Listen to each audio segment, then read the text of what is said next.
খেয়ে বুঝতে পারবেন না কি দিয়ে বানানো। এমন রেসিপির জুড়ি মেলা ভার। এভাবে বানিয়ে দেখুন, যাকে একবার খাওয়াবেন তো এত প্রশংসা করবে, ভাবতেই পারবেন না। মুখে দেবার সাথে সাথেই তো মিলিয়ে যাবে, খেতে হবে অমৃত সমান। নমস্কার বন্ধুরা, রূপার রন্ধনশালায় আপনাদের সকলকে অনেক অনেক স্বাগত জানাই। তো চলে এসেছি আজকের আবার একটা নতুন রেসিপি নিয়ে। তো মুখে মিলিয়ে যাওয়ার মতো একটা দুর্দান্ত রেসিপি আপনাদের সাথে শেয়ার করব। খেতে হবে তো অমৃত সমান। এভাবে বাড়িতে বানিয়ে কাকে খাওয়ালে এত প্রশংসা করবে তো ভাবতেই পারবেন না। তো আপনারা সঙ্গে থাকুন আর প্রথম থেকে শেষ পর্যন্ত পুরো রেসিপিটা দেখতে থাকুন। আশা করি আজকের রেসিপিটা আপনাদের অনেক ভালো লাগবে। তবে চলুন দেরি না করে শুরু করে দিই আজকের রেসিপিটা। তো দেখুন, আজকে রেসিপির জন্য প্রথমে আমি এখানে একটা বাটি মেপে 1 বাটি নিয়ে নিয়েছি টক দই। আর এই টক দইটা একটা অন্য জায়গাতে করে নিয়ে নেব।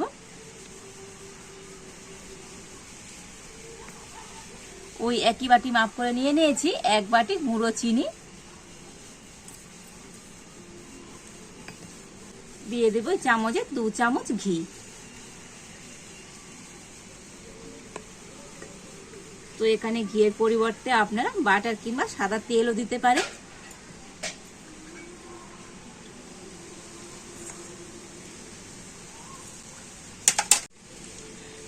তো এবার একটা ব্লেন্ডার দিয়ে তো খুব ভালো করে ফেটিয়ে নেব।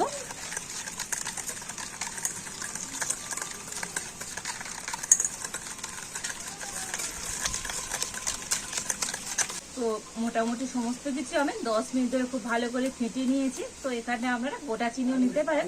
তো সেক্ষেত্রে এমনভাবে ফেটিয়ে নিতে হবে যেন চিনির দানা একেবারেই গলে যায়। তো দেখুন, সমস্ত কিছু কিন্তু এইভাবে করে ফেটিয়ে নিতে হবে, একদম একটা স্মুথ ব্যাটার তৈরি হয়ে যাবে। তো দেখুন, আর এবারে আমি এখানে নিয়ে নিয়েছি সিমাই। তো একেবারে যে সরু সিমাইটা হয়, তো সেই সিমাইটা নিয়ে নিয়েছি। তো আজকে রেসিপির জন্য আপনারা চেষ্টা করবেন একটু এরকম সরু সিমাই নিতে, এতে করে রেসিপিটা কিন্তু অনেক সুন্দর হবে। আর এবারে আমি তো হাত দিয়ে সিমাইটাকে একটু ভেঙে নেব।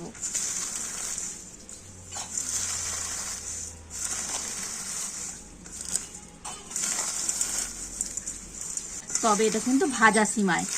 তো আপনারা চাইলে কাঁচা সিমাই দিয়েও তো রেসিপিটা তৈরি করে নিতে পারবেন। তো দেখুন, হাত দিয়ে যতটা সম্ভব সিমাইটাকে কিন্তু এইরকম একটু ছোটো ছোটো করে ভেঙে নিয়েছি। তো দেখুন, এইভাবে করে একটু ভেঙে নিতে হবে। আর এবার আমি এই সিমাইটা একটা বাটি মেপে নেব। তো যে বাটি মেপে আমি 1 বাটি টক দই নিয়েছিলাম, আর সেই বাটি মেপে আমি এখানে নিয়ে নেব 2 বাটি সিমাই।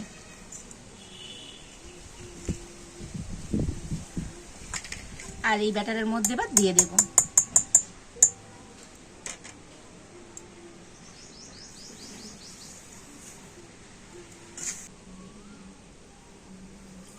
তো আপনারা একটা কাপ কিংবা এরকম বাটি মেপে তো উপকরণগুলো নেবেন, দেখবেন রেসিপিটা তো আপনাদের একেবারে পারফেক্ট হবে।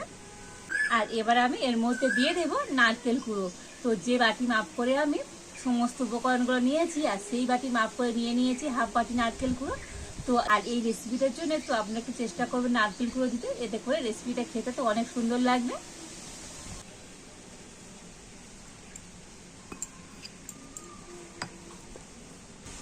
দিয়ে দেবো এই চামচের 2 চামচ গুঁড়ো দুধ।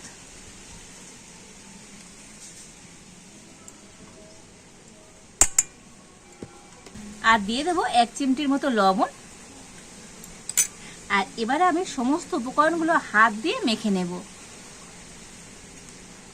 তো এগুলোকে একটু হাত দিয়ে মেখে নিতে হবে, তবেই মাখাটা কিন্তু খুব সুন্দর হবে। তবে এর মধ্যে কোনো রকম লিকুইড দুধ কিংবা জল কিছুই দিতে লাগবে না।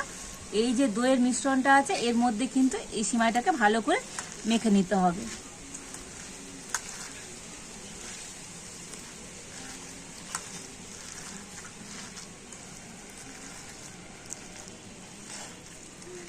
তো দেখুন, সমস্ত উপকরণ দিয়ে তো সুন্দর করে মিশিয়ে নিয়েছি।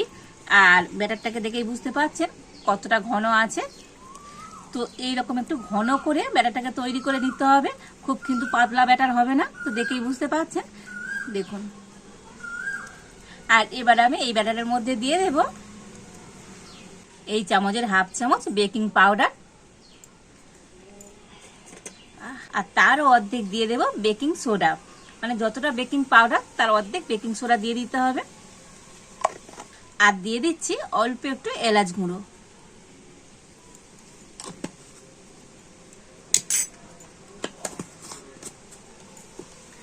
তো আবারও আমি একটু ভালো করে মিশিয়ে নেব।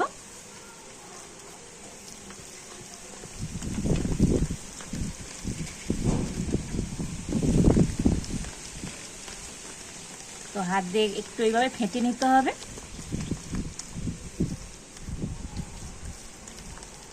তো দেখুন সমস্ত কিছু দিয়ে সুন্দর করে কিন্তু মিশিয়ে নিয়েছি।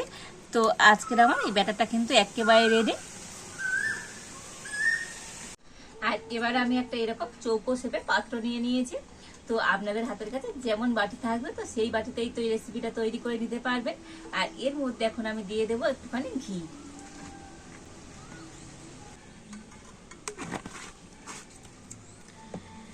তো ঘিটা এই পাত্রের চারিধারে খুব ভালো করে লাগিয়ে দেব।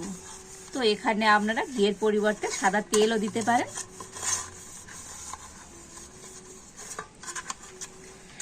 আর এবারে দেখুন একটা এরকম সাদা খাতার পৃষ্ঠা তো মাপ করে কেটে নিয়েছি, দিয়ে দেব।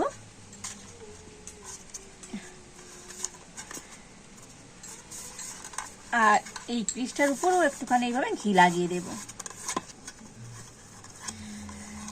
তো দেখুন কাগজটার উপরেও কিন্তু ঘিটাকে খুব ভালো করে লাগিয়ে দিয়েছি। আর এবার আমি ব্যাটারটাকে নিয়ে নিয়েছি। তো আরো একবার একটু এইরকম ফেটিয়ে নেব।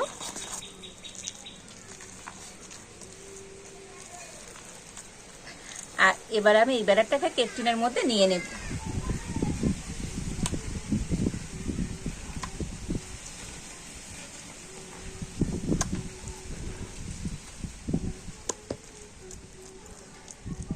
আর এটাকে একটু এইভাবে সমান করে দেব।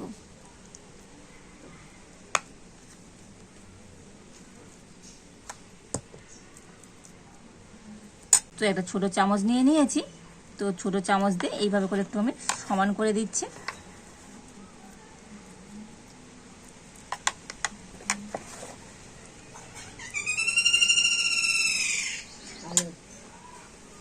আর একটু এরকম ট্যাপ ট্যাপ করে নেব, এতে করে ব্যাটারটা কিন্তু সুন্দরভাবে সেট হয়ে যাবে।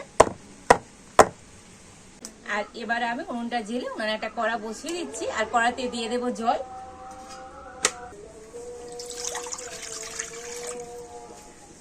আর জলের উপর আমি একটা খাবার রাখার স্ট্যান্ড নিয়েছি, দিয়ে দেব। আর এদিকে জলটা ভালো মতো গরম হয়ে গিয়েছে। আর এবার আমি ব্যাটার শুদ্ধ বাটিটা নিয়ে স্ট্যান্ডের উপর বসিয়ে দেব। আর এবার আমি ঢাকা দিয়ে দেব। আর এইভাবে করে আমি মোটামুটি 15 মিনিট জাল দেব। তো খুব বেশি সময় লাগবে না, 15 মিনিট হলে হয়ে যাবে। তো তারপর আপনাদের দেখাবো আজকের এই সিমাইয়ের রেসিপিটা কেমন হয়েছে। তো প্রায় আমি 15 মিনিট পর ঢাকা খুলে দেখে নেব। আর দেখুন উপরটা কিন্তু সুন্দরভাবে শুকনো হয়ে গিয়েছে। তো হাতে একটু ব্যাটার লেগে যাবে না। আর হাত দিলে বুঝতে পারবেন আগের থেকে অনেকটা টাইট হয়ে যাবে। তো তাও যদি না বুঝতে পারেন তো একটা কাঠি নিয়ে এইভাবে একটুখানি গেঁথে দেখে নেবেন। তো দেখুন কাঠির গায়ে তো একটু ব্যাটার লেগে যায়নি। মানে আজকের আমার এই সিমাইয়ের রেসিপিটা একেবারে রেডি। আর এবারে আমি নামিয়ে নেব। কেকটা এদিকে ঠান্ডা হোক আর ততক্ষণে আমি কড়াতে দিয়ে দেব দুধ। তো এখানে আমি 500 গরুর দুধ নিয়েছি, তো কড়াতে দিয়ে দিচ্ছি। তবে সম্পূর্ণ দুধটা দেবো না, অল্প একটু দুধ আমি রেখে দিয়েছি, এটা আমার পরে লাগবে। আর এই দুধের মধ্যে দিয়ে দেব চিনি। তো চিনিটা গুঁড়ো করা ছিল বলে আমি গুঁড়ো চিনি 2 চামচ দিয়ে দিচ্ছি। তো আপনারা চাইলে গোটা চিনিও দিতে পারেন। আর এবার আমি দুধটাকে একটু ফুটিয়ে নেব।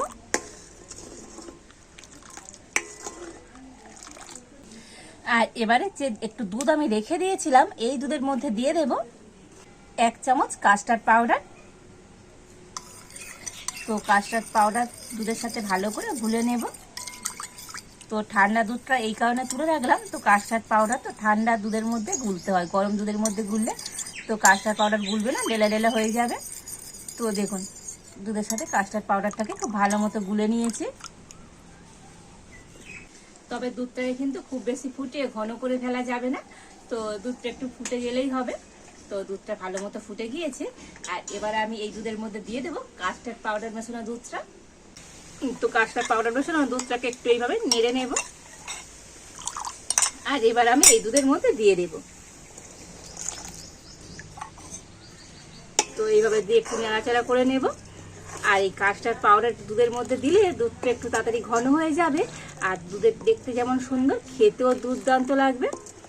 আর দুধের কালারটা কতটা সুন্দর হয়ে গেল দেখুন।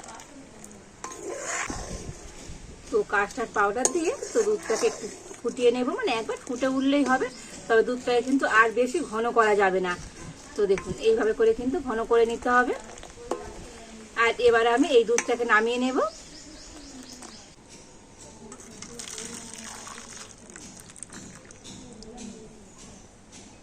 আর এবারে এদিকে কেকটাও কিন্তু খুব সুন্দরভাবে ঠান্ডা হয়ে গিয়েছে, আর এবার আমি তুলে নেব। আর ঠান্ডা হয়ে গেলে দেখবেন ধারগুলো না খুব সুন্দরভাবে কিন্তু ছেড়ে ছেড়ে যাবে। তো দেখুন কত সুন্দরভাবে ছাড়া ছাড়া হয়ে গিয়েছে। আর এবার একটা প্লেট এর উপরে দিয়ে আর এটাকে উল্টে দেব, একটু ঘা মেরে নেব। তো দেখুন কত সুন্দরভাবে কেকটা ছেড়ে গিয়েছে। আর তলাতে যে কাগজটা দিয়েছিলাম, তো কাগজটা এবার তুলে নেব। তো দেখুন কত সুন্দর হয়েছে আজকের এই সিমাইয়ের কেকটা। হয়েছে তো একেবারে নরম আর তুলতুলে। আর এবারে আমি একটা ছুরি নিয়েছি, ছুরি দিয়ে এটাকে একটু পিস পিস করে কেটে নেব।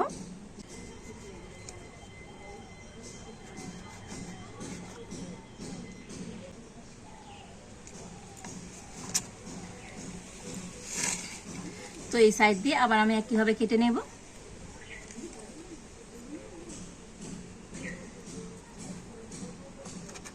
তো আমি চৌকো শেপে কাটছি, তো আপনারা আপনাদের পছন্দ মতো শেপ দিয়ে কেটে নিতে পারেন।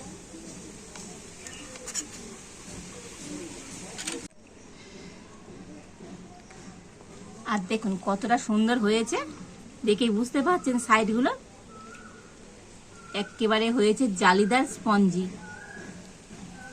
তো অসম্ভব সুন্দর হয়েছে আজকের এই সিমাইয়ের কেকগুলো। তো চাইলে আপনারা এই কেকগুলো এইভাবে খেতে পারেন, তবে এই কেকগুলোকে আমি একটু দুধের মালাইয়ের মধ্যে দিয়ে দেব।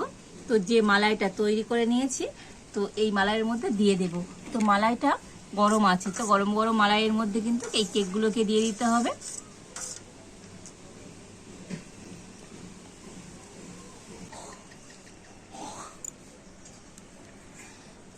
তো প্রত্যেকটা কেক এইভাবে করে দিয়ে দিচ্ছি।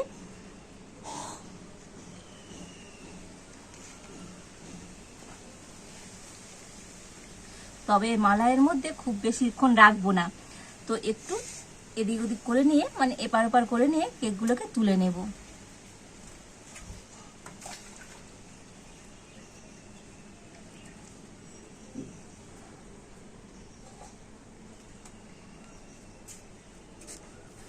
তো দেখুন একটু উল্টে পাল্টে দিয়েছি।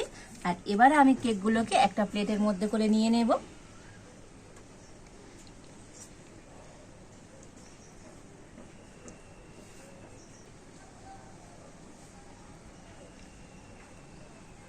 তো খুব বেশিক্ষণ এই মালাইয়ের মধ্যে রাখলে কেকগুলো তো একেবারে নরম হয়ে যাবে। তো দেখুন কেকগুলোকে প্লেটের মধ্যে একটু সাজিয়ে নিয়েছি, আর উপর দিয়ে দুধের মালাইটা একটু করে দিয়ে দেব।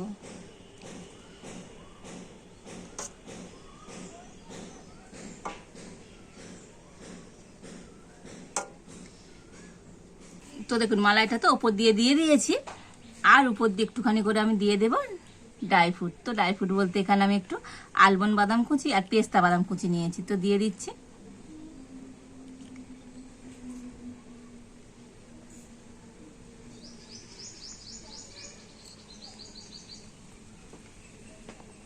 তো সিমাই দিয়ে এইভাবে এই নতুনত্ব রেসিপিটা একবার বাড়িতে বানিয়ে দেখুন, মানে এটা খেয়ে প্রশংসা করবে না এমন কেউ হতে পারে না। দেখতে যেমন সুন্দর, খেতেও দুর্দান্ত লাগে। আর এবারে তো একটা কেক আপনাদেরকে কেটে দেখাবো কতটা সুন্দর হয়েছে।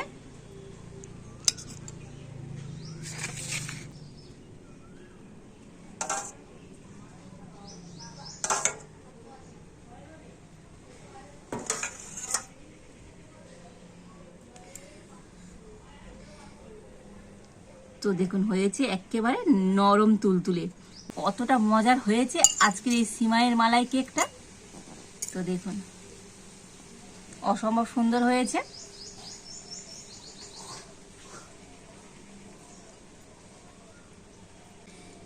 মুখে দেবার সাথে সাথেই তো মিলিয়ে যাবে, আর খেতে হয়তো একেবারে অমৃত সমান। তো সিমাই দিয়ে এইভাবে একবার বানিয়ে খেয়ে দেখুন, স্বাদ সারা জীবন মুখে লেগে থাকবে, অসম্ভব সুন্দর হয়েছে। তো বন্ধুরা, আজকের আমার এই সিমাইয়ের নতুনত্ব রেসিপিটা আপনাদের কেমন লাগলো তো অবশ্যই কমেন্ট করে জানাবেন। ভালো লাগলে লাইক শেয়ার সাবস্ক্রাইব করবেন। আজ এই পর্যন্ত, আপনারা ভালো থাকুন, সুস্থ থাকুন, দেখা হচ্ছে নতুন কোনো একটা রেসিপি নিয়ে।